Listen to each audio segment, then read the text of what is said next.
Okay, every Thursday, farms check in on Homesteaders Collective, all authors, and let you know what's going on at the farm. I winterized my bees today. I'm in a northern climate, central New Jersey. We get winters. Bees are notoriously difficult to overwinter. It took me 3 seasons to get it figured out. They kept dying. Don't beat yourself up for it if it happens to you. It just takes practice and good stock that finally makes it through the winter. Here's what I did. We'll start with the bottom entrance.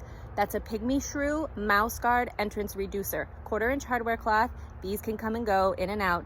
Rodents, pygmy shrews, cannot get in. I'm gonna spray this with some smoke. Give them something to do.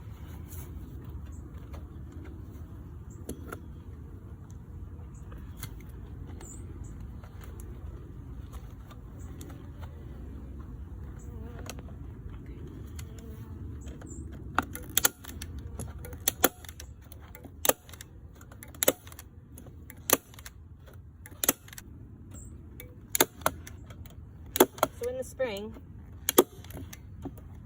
I will pop a screwdriver underneath these staples and just pry them loose. That is a guard bee at the entrance there, and it wants me to go away. I'll leave in just a minute, baby.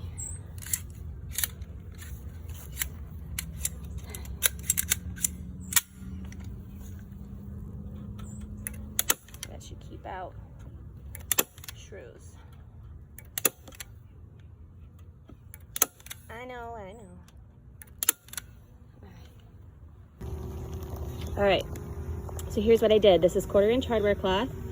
I just used staples to affix it at a 90-degree angle to the entrance, so it's stapled up on the hive box, and then it's also stapled on the landing board. Shrews cannot fit through here. In the event there might be a shrew in there that I missed, which is unlikely, it wouldn't be able to get out and the bees would kill it because there's no water in there. So this is what an entrance looks like. 1/4-inch, just barely big enough for the bees. I do take this off as soon as I can in the spring because when their pollen baskets are full, it can be hard for them to fit in there and some of the pollen can get knocked off. So it's best to just keep this on temporarily during the coldest part of the year. Above that, I have 2 brood boxes. Those are filled with bees. If they weren't filled with bees, I would need to condense them down so that they could comfortably cluster and stay warm. Too much space is too difficult for them to keep warm. Really excited about this hive. It takes up about the size of a soccer ball up here and in the bottom box.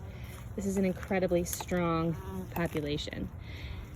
I probably could have split this, but now I know this is pretty much a guarantee, knock on wood, for getting through the winter. That's a very, very healthy hive. Above that, with a circular hole in the top, right there, that is a rim spacer. It adds 1 1/4 inches of space for me to set sugar cakes on top of it. So if they go through all their reserves and stores of food in the wintertime, I can create crystallized sugar cakes, put it right on the brood frames, and they can feed on that. Okay, so I'm gonna screen in the bottom, just like I did here. These are all frames. This is a full honey super. I'm gonna give it to them because I had a treat with it on there.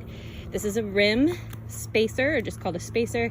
Sugar cakes go in here if needed, but right now I'm gonna let them feed off this. When this starts to look bare, I'll remove this. Sugar cakes will go in here. I just want them to go ahead and have that because it props up the inner cover, which gives them a little ventilation. Above that, you see that little rectangular notch that's on top of the hole? That's the inner cover. The notch is on there. It needs to stay there because it allows for ventilation, which is also where the very top box underneath the inner cover right there, that's a quilt box. It's a screened in spacer on the bottom so I can set wood chips in there. That goes right underneath the cover. Why do we need wood chips? It catches condensation and moisture that collects from underneath the lid. Bees can survive cold, they can't survive being cold and wet, they freeze. So that catches all of the moisture, preventing it from dripping onto them, and they stay dry. And then we have our cover on the top. Inner cover, I do that opening notch down. Okay, some yellow jackets here. Okay, and then we're gonna put quilt box. This is where the wood chips are gonna go. Okay, that on top. So these babes are good to go. Last thing I'm gonna do is put this cover on in that screen. We're in bear country, black bear. So they have ransacked my hives before. Just means we ratchet strap. Now, depending on the wind situation, this winter I may or may not insert housing insulation board panels and slide them right through the ratchet strap slats that are in between, that gap there between the side of the hive body and the ratchet strap. Just adds another barrier of warmth. That's a lot. That's what goes into winterizing bees. I don't need windbreaks. Some people stack hay bales. They put up different types of exterior cloth material to create a barrier from wind. I'm not in an open field. I don't really have that situation. Good to have that done. Homesteaders Collective, every Thursday, telling you what's going on with our farms. Okay, I am done. Have a good night.